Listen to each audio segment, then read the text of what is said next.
Hello বন্ধুরা, কাকিমার কিচেনে দেখো আজকে আমি বানাবো ডিম টোস্ট। তার জন্য রুটি একটা গোটা ছিল কেটে নিয়েছি, আর পেঁয়াজ আর লঙ্কা কুচিয়ে নিয়েছি। এবার একটা ডিম দিলাম, এবার দিয়ে দেবো সামান্য একটু লবণ দিয়ে ভালো করে ফাটিয়ে দেবো।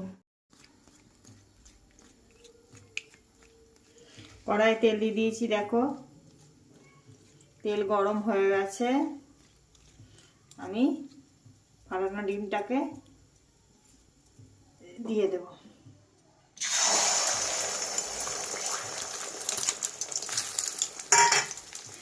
এবার দিয়ে দেবো রুটিগুলো কেটে রাখা।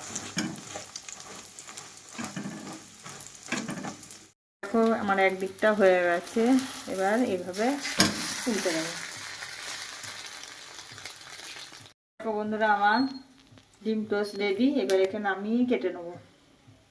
এবার এটা আমি পিস পিস করে কেটে দিলাম।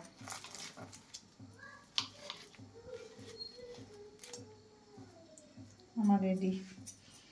একটু বিট লবণ আর একটু সস আমি দিয়ে নেবো।